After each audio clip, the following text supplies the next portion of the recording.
Welcome to No More and Guess Less with Teresa.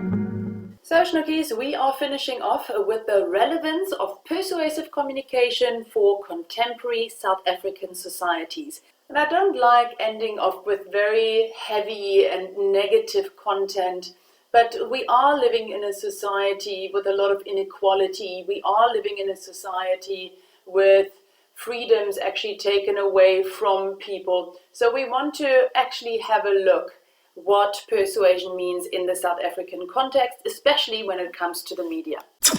As I've already pointed out to you, in a democracy, you have choices. In a democracy, it is the vote of the people or the voices of the people who make the decisions. And the press, as well as advertisers, are very, very important in the democratic process because they are giving you the insights you need in order to make good decisions.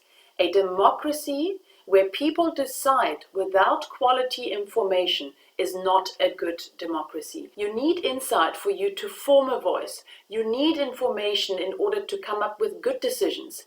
I mean, you wouldn't buy a house without first informing yourself about the area, the infrastructure, the schools, the parks, and so on and so forth around this particular house. You would do your homework.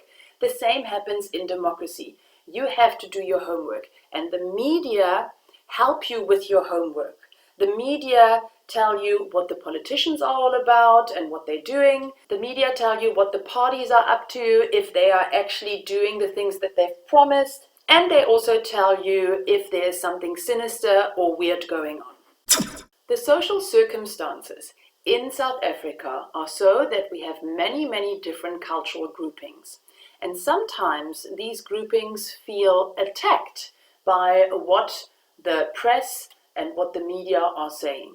There was this one example where Sapiro actually drew a comic of the Prophet Muhammad, and it was published in 2005 in the Mail and Guardian. The Mail and Guardian actually received death threats for having the audacity, these are the words of the Muslim community, to draw or make an image of the Prophet Muhammad and actually poke fun. So basically the Muslim community asked the Mail and Guardian to censor themselves. But unfortunately, guys, we can't have that. This particular comic was not inciting hate. Yes, it poked fun, but it wasn't leading to non-Muslims to look more negatively at the Muslim community. So therefore, we need to be very careful. I know that sometimes it's hard. Maybe your particular group, maybe religious group or political group is made fun of or is being talked about in a negative way.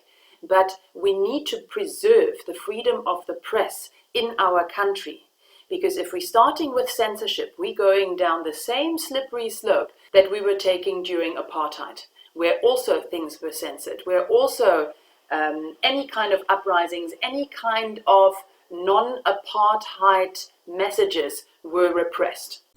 Of course, hate speech is something completely different. Insulting a group of people is probably also not the best idea, or denigrating them. Especially in the political and religious sphere, people take any kind of comment very, very personally.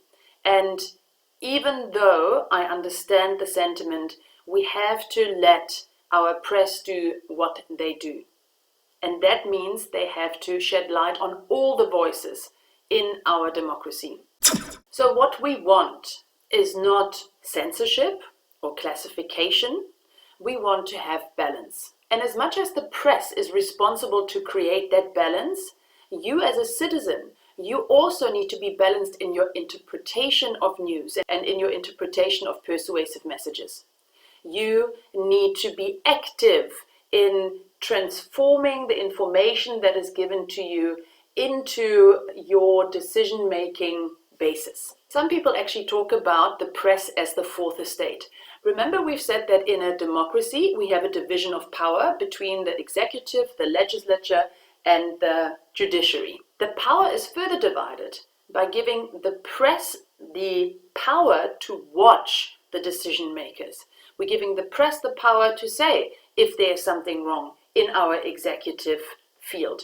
We give the press the right to actually investigate any judicial processes. It is therefore in our best interest to keep press freedom alive, okay? To hopefully have journalists who subscribe to best practice so that we get proper news coverage, that we can discover the truth in our democracy, and that we have a diversity of information that we're being confronted with.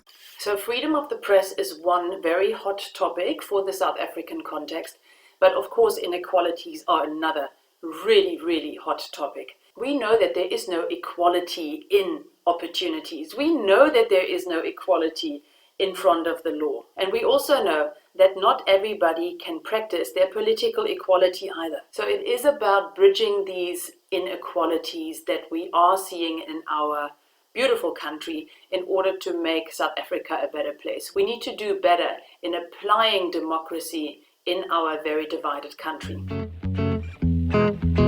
I hope you enjoyed it, Schnookies. Until next time, bye!